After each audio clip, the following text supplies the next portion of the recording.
On the high hills, 6 white horses eat gray sky. Snow has fallen, soft as flannel on the stony road. A wrong turn has taken me to this lost place. In my jacket pocket, coins left through seasons, waiting for some felt future, some frivolous dream. At what cost does one let coins fall, let losing come? The road dead ends in dense forest, deep as my life. No one in the cabin there, no one in the woodshed, cold night fast. Soup cans in the cupboard, a capable fire in the iron stove. All alone here, I will be answering your letter for a long time. I think my thrust was, my main thought about when I read the book that I take from it is that it's about the essence of winter. It's about, I think of Wallace Stevens' quote about to have the mind of winter. And I think the book tries to have the mind of winter. And in doing that, it focuses on things like silence, like contemplation, like isolation and loneliness and loss, all of those that go with winter, the coldness of winter. The whole middle section are more poems of memory, which I see as also a winter activity, a looking backwards and a considering of what has been.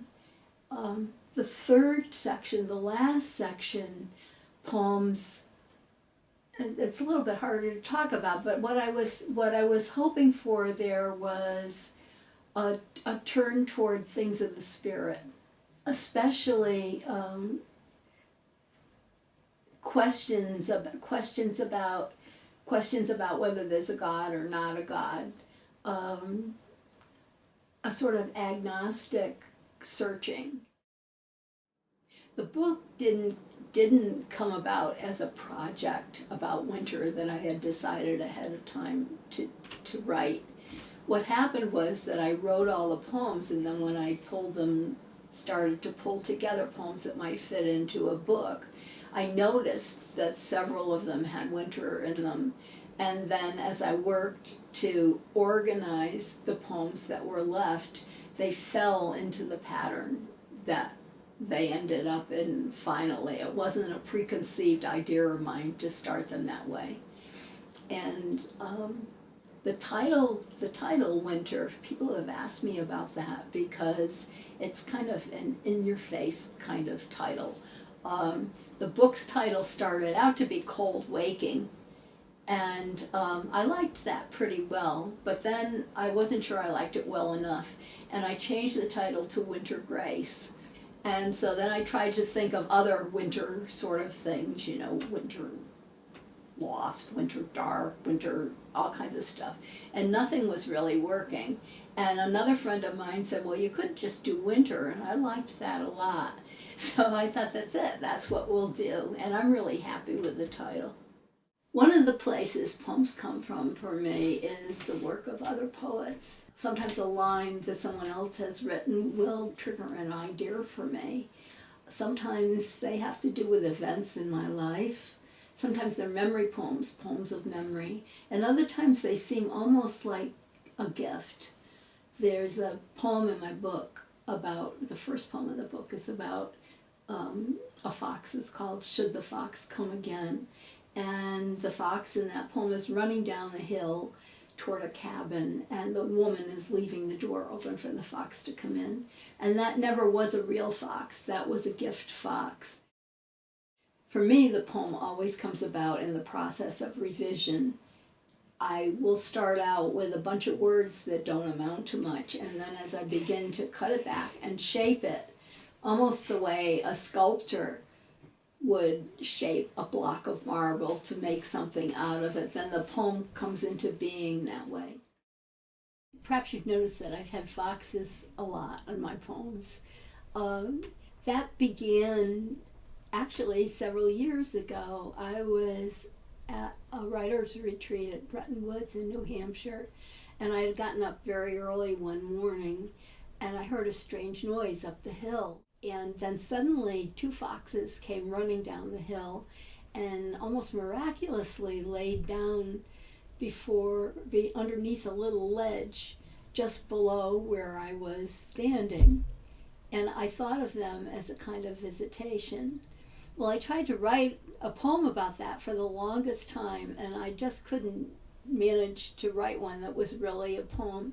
And I was telling a poet friend of mine this, and he said, I'll come do a fox ceremony for you. So he came to my apartment and with a fox mask and with rattles, and had me lie down on the futon. I had a futon then, and did rattles and chants and an invocation to the foxes. And from that day on, foxes have always been my totem animal, and they just turn up in poem after poem after poem.